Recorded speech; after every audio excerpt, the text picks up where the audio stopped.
ഉത്തമമായ കാര്യങ്ങളാണ് ഞാൻ പറയാൻ പോകുന്നത്. എൻ്റെ അധരങ്ങളിൽ നിന്ന് ഉചിതമായ വാക്കുകൾ പുറപ്പെടും. ഞാൻ സത്യം വചിക്കും. തിന്മ എൻ്റെ അധരങ്ങൾക്ക് അരോചകമാണ്. എൻ്റെ വാക്കുകൾ നീതിയുക്തമാണ്. വളച്ചൊടിച്ചതോ വക്രമോ ആയി ഒന്നും അതിലില്ല. ഗ്രഹിക്കുന്നവനെ അവ ഋജുവാണ്, അറിവ് നേടുന്നവർക്ക് ന്യായയുക്തവും.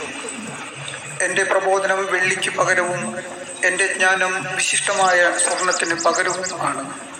എന്തെന്നാൽ ജ്ഞാനം രത്നങ്ങളെക്കാൾ ശ്രേഷ്ഠമത്രേ. നിങ്ങൾ അഭിലഷിക്കുന്നതൊന്നും അതിന് തുല്യമല്ല.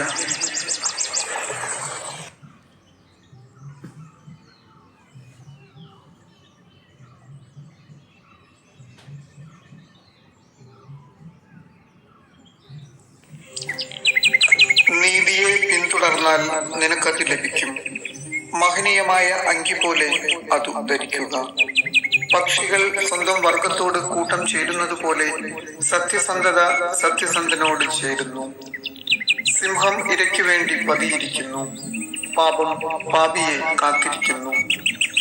ദൈവഭക്തന്റെ വിവേകം സുദൃഢമാണ്. മൂഢനെ ചന്ദ്രനെ പോലെ മാറ്റം സംഭവിക്കുന്നു. മൂഢനെ വിട്ടൊഴിയാൻ നോക്കുക, ബുദ്ധിമാനെ വിട്ടുപോകരുത്.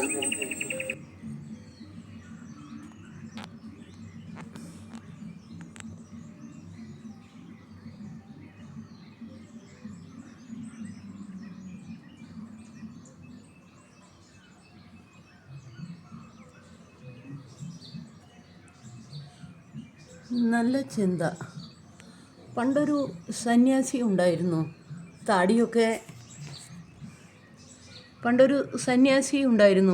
താടിയൊക്കെ നീട്ടി വളർത്തിയ സാധുവായ ഒരു സന്യാസി. നടക്കുമ്പോൾ ഒരു ഉറുമ്പിനെ പോലും നോവിക്കാത്ത മനുഷ്യൻ.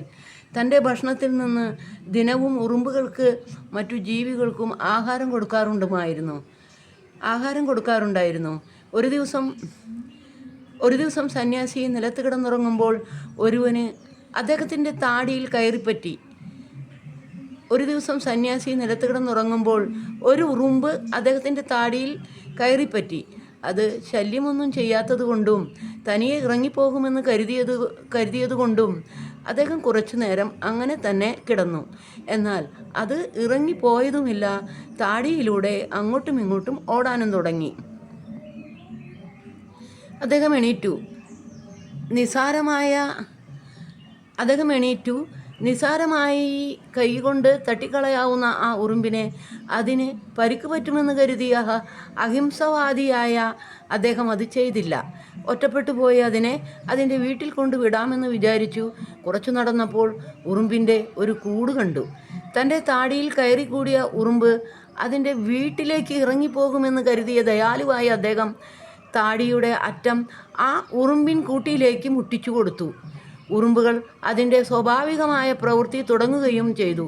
നൂറുകണക്കിന് ഉറുമ്പുകൾ താടിയിലേക്ക് ഇരച്ചു കയറി മൂക്കിലും വായിലുമൊക്കെ കടി തുടങ്ങി. ഒറ്റയ്ക്കായിരുന്നപ്പോൾ സാധുവായിരുന്ന അദ്ദേഹത്തെ ഉറുമ്പും തൻ്റെ കൂട്ടരുടെ സംഘബലം കണ്ട് സന്യാസിയെ ആഞ്ഞു കടിക്കാൻ തുടങ്ങി. സന്യാസി എണീറ്റോടി. അഹിംസയും സഹിഷ്ണുതയും ദയയും വ്രതമാക്കിയ ആ സന്യാസി ഗത്യന്തരമില്ലാതെ തൻ്റെ താടിയിലിരുന്ന എല്ലാ ഉറുമ്പിനെയും കശക്കി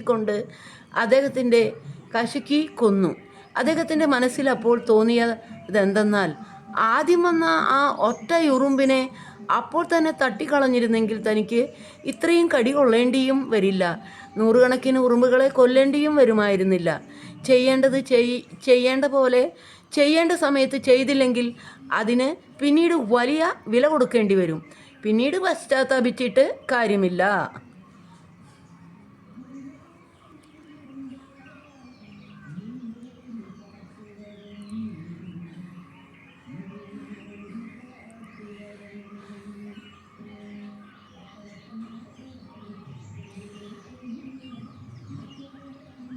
നല്ല ചിന്ത. കെവിൻ എന്ന ബിസിനസ്സുകാരൻ്റെ ഭാര്യ കെവിനെയും 8 വയസ്സുള്ള തൻ്റെ മകനെയും ഉപേക്ഷിച്ച് വീട്ടിൽ നിന്നും ഇറങ്ങിപ്പോയി. മകനെ വളരെയധികം സ്നേഹിച്ച കെവിന് അവനെ പൂർണ്ണസമയം ശ്രദ്ധിക്കുവാൻ സമയമില്ലായിരുന്നു. ഏതാനും ദിവസങ്ങൾ കഴിഞ്ഞ് അയാൾ മകനോട് പറഞ്ഞു, മോനെ, ഞാൻ 2 സ്ത്രീകളെ നമ്മുടെ വീട്ടിലേക്ക് കൊണ്ടുവരും. അവരിൽ നീ പറയുന്ന ഒരാളെ നിനക്ക് അമ്മയായി ലഭിക്കുന്നതാണ്. ആരെയാണ് നിനക്ക് വേണ്ടത് എന്ന് നീയാണ് നിശ്ചയിക്കേണ്ടത്. അങ്ങനെ അങ്ങനെ അയാൾ അടുത്ത ദിവസം ഒരു സ്ത്രീയെ കൊണ്ടുവന്നു. അന്ന് ഭക്ഷണ സമയം. അവൻ കുറച്ച് ചെറുകല്ലുകൾ പെറുക്കി ഭക്ഷണത്തിലിട്ടു. അതിന് പിതാവ് അവനെ ശാസിച്ചു. ആ സ്ത്രീ പറഞ്ഞു, അവനെ വഴക്ക് പറയണ്ട, അവൻ കൊച്ചുകുട്ടിയല്ലേ. അടുത്ത ദിവസം വേറൊരു സ്ത്രീയെ കൊണ്ടുവന്നു. അന്നും അവൻ ഭക്ഷണത്തിൽ കല്ലുകളിട്ടു. അന്ന് പിതാവ് ശാസിക്കുന്നതിന് മുൻപായി തന്നെ ആ സ്ത്രീ അവനെ ശാസിച്ചു. അടുത്ത ദിവസം പിതാവ് ചോദിച്ചു, ഈ ഇരുവരിൽ ആരെയാണ് നിനക്ക് അമ്മയായി ലഭിക്കാൻ നീ ഇഷ്ടപ്പെടുന്നത്? ആ മകൻ പറഞ്ഞു, രണ്ടാം ദിവസം വന്ന സ്ത്രീയെ. പിതാവിന് അത് അതിശയമായി തോന്നി. അവനെ ശാസിച്ച സ്ത്രീയെയാണ് അമ്മയാക്കുവാൻ അവൻ നിശ്ചയിച്ചത്. പിതാവ് ചോദിച്ചു, എന്തുകൊണ്ടാണ് നിന്നെ ശാസിച്ച സ്ത്രീയെ അമ്മയായി ലഭിക്കാൻ നീ ഇഷ്ടപ്പെടുന്നത്? അവൻ പറഞ്ഞു, ശാസിക്കുകയും ശിക്ഷിക്കുകയും ചെയ്യുന്നവരാണ് യഥാർത്ഥത്തിൽ അമ്മയായി തീരേണ്ടത്. പിതാവ് അവനെ അഭിനന്ദിച്ചു. സാധാരണയായി ആർക്കും തങ്ങളെ ശാസിക്കുകയോ ശിക്ഷിക്കുകയോ ചെയ്യുന്നവരെ ഇഷ്ടമല്ല. എന്നാൽ ഇവിടെ ഈ കുട്ടി പറയുന്നു, ശാസിക്കുന്നവരും ശിക്ഷ നൽകുവാൻ പ്രാപ്തരുമാണ് മാതൃത്വത്തിന് യോഗ്യരായിട്ടുള്ളതെന്ന്. അമ്മയുടെ ശാസന കാരണം അമ്മമാരെ വെറുക്കുന്ന മക്കളുമുണ്ട്. എന്നാൽ ഈ കുട്ടി വളരെ ശ്രേഷ്ഠമായ ഒരു കാഴ്ചപ്പാടുള്ള കുട്ടിയായിരുന്നു. അവന് വേണ്ടത് തന്നെ നേർവഴിയിൽ നടത്തുവാൻ ശ്രദ്ധിക്കുന്ന ഒരു അമ്മയെ ആയിരുന്നു. പല മാതാപിതാക്കളും മക്കളെ പിണക്കേണ്ട എന്ന് കരുതി അവരുടെ ഇഷ്ടത്തിനനുസരിച്ച് തുള്ളുന്നവരാണ്. എന്നാൽ അത് മക്കളെ നശിപ്പിക്കുക മാത്രമേ ചെയ്യുകയുള്ളൂ. ശാസന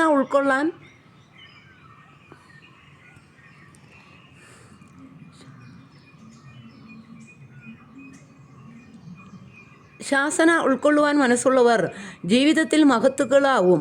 മക്കളെ ശരിയായ ശിക്ഷണത്തിൽ വളർത്തുവാൻ കഴിയുന്നവരാണ് അവരുടെ അഭ്യുദയകാംക്ഷികൾ. സ്വന്തം മക്കളായാലും കുഞ്ഞുങ്ങളെ വളർത്തുവാൻ നിയോഗിക്കപ്പെട്ട ആളാണെങ്കിലും മക്കളെ സ്നേഹത്തോടും വാത്സല്യത്തോടും എന്നാൽ നല്ല ശിക്ഷണത്തോടും കൂടി വളർത്തുവാൻ പ്രാപ്തരായിരിക്കണം.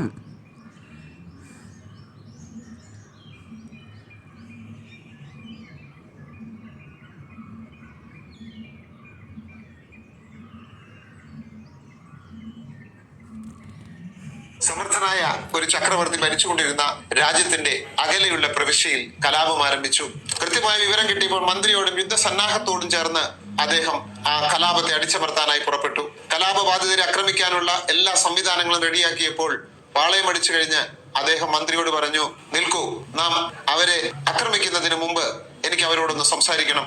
അങ്ങനെ കലാപബാധിതരുടെ നേതാക്കളെ ചക്രവർത്തി സംസാരിക്കാനായിട്ട് ക്ഷണിച്ചു. ചക്രവർത്തിയോട് സംസാരിച്ചു കഴിഞ്ഞപ്പോൾ അവരുടെ പ്രശ്നങ്ങളെല്ലാം പരിഹരിച്ചു. തങ്ങളുടെ പ്രിയപ്പെട്ട ചക്രവർത്തി തങ്ങളോട് സംസാരിക്കാൻ തയ്യാറായി എന്നത് തന്നെ അവർക്ക് ആശ്വാസത്തിന് വകയായി. അവരെല്ലാ പ്രശ്നങ്ങളും പരിഹരിച്ചു. അങ്ങനെ വളരെ സന്തോഷത്തിനായി ചക്രവർത്തി തിരിച്ചെത്തിയപ്പോൾ സൈന്യാധിപന്മാരും മറ്റു മന്ത്രിമാരും എത്രയും വേഗം യുദ്ധം ചെയ്യാനുള്ള നടപടികളിലേക്ക് ആരംഭിക്കാൻ ചക്രവർത്തിയെ നിർബന്ധിച്ചു. അപ്പോൾ ചക്രവർത്തി പറഞ്ഞു, ഞാൻ അവരെ കീഴടക്കി, ഞാൻ അവരെ തോൽപ്പിച്ചു.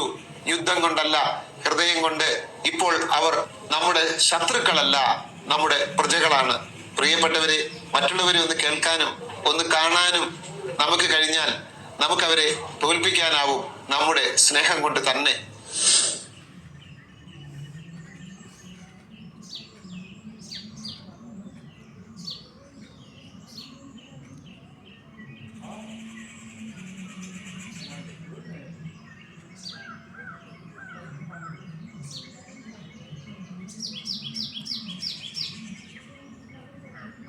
അത് തുറക്കണമെങ്കിൽ അകത്തുള്ള ആള് തന്നെ വിചാരിക്കണം. ഒരിടത്ത് മഹാനായ ഒരു ചിത്രകാരൻ ജീവിച്ചിരുന്നു. അദ്ദേഹത്തിന്റെ ചിത്രങ്ങളെല്ലാം വളരെ ഭംഗിയുള്ളതായിരുന്നു. അതുകൊണ്ട് തന്നെ അത് വലിയ വിലയ്ക്കാണ് വിറ്റുപോയിക്കൊണ്ടിരുന്നത്. ഒരു ദിവസം അദ്ദേഹം വിൽപ്പനയ്ക്കായി അതിമനോഹരമായ ഒരു ചിത്രം കൊണ്ടുവന്നു. ഹൃദയത്തിന്റെ പശ്ചാത്തലത്തിലുള്ള ഒരു വാതിൽ. നല്ല ഭംഗിയുള്ള ചിത്രമായിരുന്നു അത്. എല്ലാവരും ആ ചിത്രത്തെ മുക്തകണ്ഠം പ്രശംസിച്ചു. പെട്ടെന്നാണ് അദ്ദേഹത്തിന്റെ വിമർശകർ ഒരു കാര്യം ശ്രദ്ധിച്ചത്. ആ വാതിലിന് പൂട്ടും പിടിയും ഇല്ല. ഏതൊരു വാതിലിനും പൂട്ടും പിടിയും വേണമല്ലോ. അദ്ദേഹത്തിന്റെ വിമർശകർക്ക് വളരെ സന്തോഷമായി. അദ്ദേഹത്തിന്റെ വിമർശകർ അത് അദ്ദേഹത്തിന്റെ ശ്രദ്ധയിൽപ്പെടുത്തി. അങ്ങേക്ക് വലിയൊരു തെറ്റ് ആദ്യമായി പറ്റി. അങ്ങയുടെ ചിത്രത്തിന് ഒരു ന്യൂനതയുണ്ട്. അതിന് പിടിയും പൂട്ടും ഇല്ല. സുസ്മേരവദനായി ആ ചിത്രകാരൻ പറഞ്ഞു, ഞാൻ വരച്ചത് ഹൃദയത്തിന്റെ ചിത്രമാണ്. ഹൃദയമാകുന്ന വാതിലിന്റെ പൂട്ടും പിടിയും അകത്തുനിന്ന് മാത്രമാണ്. പ്രിയപ്പെട്ടവരെ, അദൃശ്യമായ നമ്മുടെ ഹൃദയത്തിന്റെ പൂട്ടും പിടിയും അകത്തു നിന്നാണ്. അത് തുറക്കണമെങ്കിൽ അകത്തുള്ള ആള് തന്നെ വിചാരിക്കണം.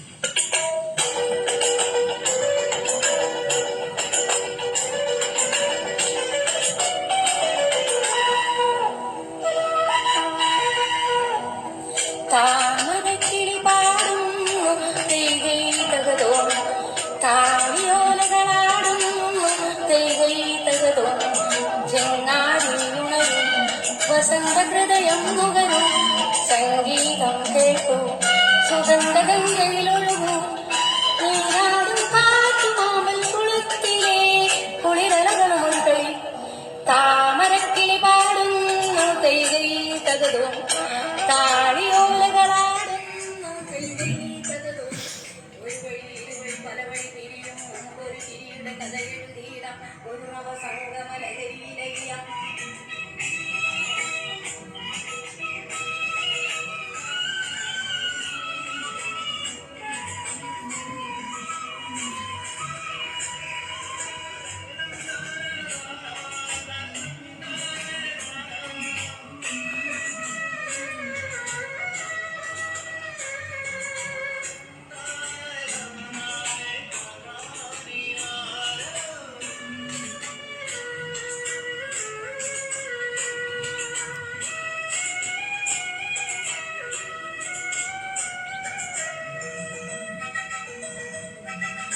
മതമേകും മണം വിളമ്പി നാളെയും വിളിക്കുമോ, മതമേകും മണം വിളമ്പി നാളെയും വിളിക്കുമോ, പുറവേലിക്കടത്തിലെ പൊൻതാളം പൂവുകൾ, പ്രിയയുടെ മനസ്സിലെ സ്വപ്നക്കന്യകൾ, കിളിപ്പാട്ട് വീണ്ടും നമുക്കെന്നു ഓർക്കാം, വയൽ മണ്ണിൻ ഗന്ധം നമുക്കെന്നും ചൂടാം, പൂന്തിരഞ്ഞിക്കാട്ടിൽ പൂവേലിൻ നടനം, ആത്തുകൈകൾ കോർത്തു നീങ്ങാം, ഇനിയും തുടർക്കഥ ഇതു തുടരാൻ. താമരക്കിളി പാടുന്നു തേകൈ തകതോ, താളിയോലകളാടുന്നു തേകൈ തകതോ, ചെങ്ങാടിയുണരും വസന്തഹൃദയം നുകരും, സംഗീതം കേൾക്കും സുഗന്ധഗംഗയിലൊഴുകും, നീരാടും കാറ്റുമാമൽ കുളത്തിലെ കുളിരലകളും ഒരുകളിൽ, താമരക്കിളി പാടുന്നു തേകൈ തകതോ, താളിയോലകളാടുന്നു തേകൈ തകതോ.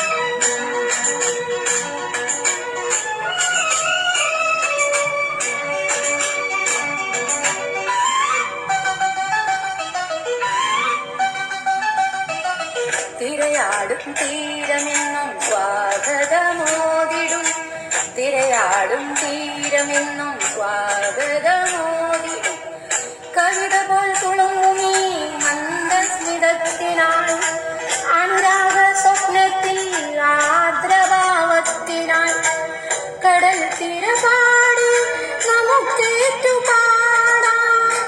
പടിഞ്ഞാറ് ചുവന്ന് പിരിയുന്നതോർക്കാം. പുലരി വീണ്ടും പൂക്കും, നിറങ്ങൾ വീണ്ടും ചേർക്കും, പുതുവെളിച്ചം തേടി നീങ്ങാം. ഇനിയും തുടർക്കഥ ഇത് തുടരും. താമരക്കിളി പാടുന്നു തേകൈ തകതോ, താളിയോലകളാടുന്നു തേകൈ തകതോ. ചെങ്ങാതിയുണരും, വസന്ത ഹൃദയം നുകരും, സംഗീതം കേൾക്കൂ, സുഗന്ധ ഗംഗയിലൊഴുകൂ. നീരാടും കാറ്റുമാകുളത്തിലെ കുളിരലകളും ഒരു കളി. താമരക്കിളി പാടുന്നു തേകൈ തകതോ, താളിയോലകളാടുന്നു തേകൈ തകതോ. ഒരു വഴി ഇരുവഴി പല വഴി തിരിയും മുമ്പൊരു തിരിയും. ട്രെയിനിങ് കഴിഞ്ഞപ്പോൾ വലിയ പിശാശ് കുട്ടി പിശാശുക്കളോട് ചോദിച്ചു,